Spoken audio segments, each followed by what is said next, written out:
नंदी बाबा के दर्शन। भक्त पहुंचे हैं केदारनाथ भोलेनाथ के दर्शन के लिए। हर हर महादेव। सभी भक्तों को जय श्री राधे श्याम। अभी हम आपको केदारनाथ के दर्शन के लिए ले चल रहे हैं। उत्तराखंड के केदारनाथ भोलेनाथ के दरबार खुल चुके हैं। ब्रज में भी केदारनाथ बाबा यहाँ पर विराजमान हैं और सबकी मनोकामना पूर्ण करते हैं।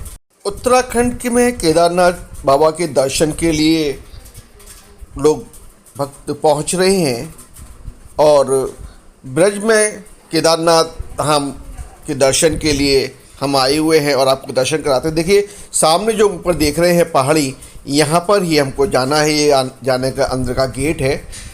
चलिए अंदर गेट के अंदर चलते हैं। यहाँ का कई सारे भक्त आए हुए हैं। ये पूरा प्रांगण है अंदर का और सामने गणेश जी का मंदिर है।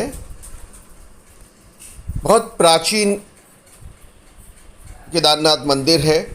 ये भगवान श्री कृष्ण ने अपने नंद बाबा को दर्शन कराने के लिए चारों धाम ब्रज में ही स्थापित कराए थे। योग माया से कहकर केदारनाथ, बद्रीनाथ, गंगोत्री, यमुनोत्री ब्रज में ही चारों धाम स्थापित हैं। नंद बाबा 80 वर्ष के थे उस वक्त लगभग, जैसे हमको मालूम पड़ा है, इतिहास में सुना है। तो बाबा की इच्छा हुई कि मुझे केदारनाथ के दर्शन करने जाना है, चारों धाम दर्शन करने के लिए जाना है। उन्होंने एक मनौती मांगी थी। तो लाला से जब प्रार्थना करी, कृष्ण भगवान से कहा, बोले बाबा कहाँ जाओगे इतने दूर, मैं आपको यहीं पर दर्शन करा देता हूँ। आपको पूरा फल वही मिलेगा कि जो उत्तराखंड के केदारनाथ, बद्रीनाथ चारों धाम वहाँ पर हैं, वही फल आपको यहाँ पर मिलेगा। कुछ भक्त यहाँ पर आए हुए हैं और शायद या दर्शन करने के लिए जाएंगे या दर्शन करके आ चुके हैं। चलिए हम चलते हैं दर्शन करने के लिए ऊपर। ये जो सीढ़ियाँ जा रही हैं सीधी केदारनाथ बाबा के दर्शन के लिए जा रही हैं और ये लगभग 350 सीढ़ियाँ हैं। उत्तराखंड में हम 21 किलोमीटर लगभग हम ऊपर चलते हैं और यहाँ पर 350 सीढ़ियाँ चढ़ के हमको ऊपर जाना पड़ता है। बहुत मान्यता है यहाँ की, आप उत्तराखंड ना जा पाएँ तो यहाँ पर दर्शन करने के लिए अवश्य जाएं, जिससे कि आपको भोलेनाथ के दर्शन हो सके। वहाँ पर बड़ी सी शिला है, यहाँ एक छोटी सी शिला है। चलिए पहले हम चलते हैं जल्दी से ऊपर, दर्शन करते हैं भोलेनाथ के, केदारनाथ बाबा के। एक भक्त माता भोलेनाथ के दर्शन करके आ रही हैं। यहाँ पर पालकी की भी सुविधा है। जैसे कि उत्तराखंड में लोग ऊपर के ले जाते हैं और कुछ शुल्क लेते हैं, यहाँ भी नीचे से जब ऊपर लाते हैं तो वो अपनी कुछ मेहनत का शुल्क लेते हैं।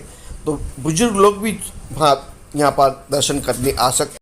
ये देखिए आप, बिल्कुल नाग नागिन का जो फन होता है उस टाइप से ये शिला है और ये शिला ऐसे ही है, किसी ने बनाई नहीं है। ये नंदी बाबा हैं, स्वयं ही ऐसे ही हैं, किसी ने बनाए नहीं हैं।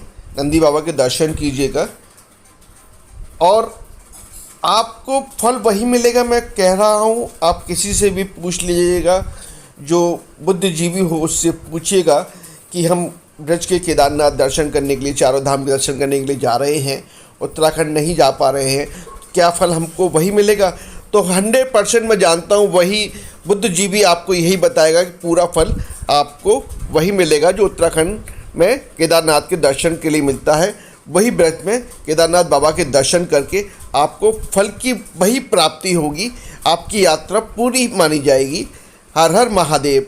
जय श्री राधे कृष्णा। भोलेनाथ के दर्शन करते हैं। आइए देखिए, एक बार दूर से फिर देखिए, नाग नागिन का जोड़े जैसा फन आपको यहाँ लग रहा है।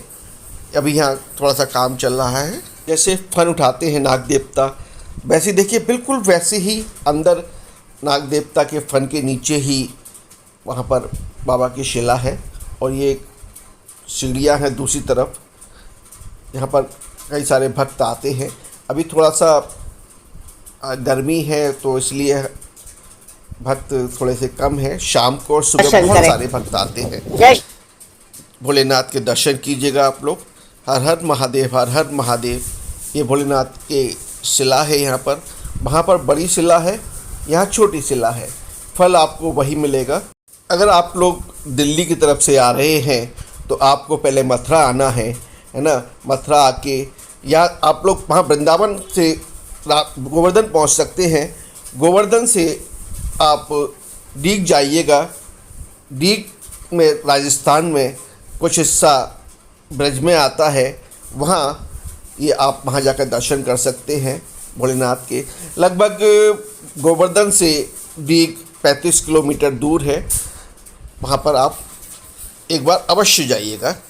जय श्री राधे कृष्णा। चलिए कुछ भक्तों से हम बातचीत करते हैं।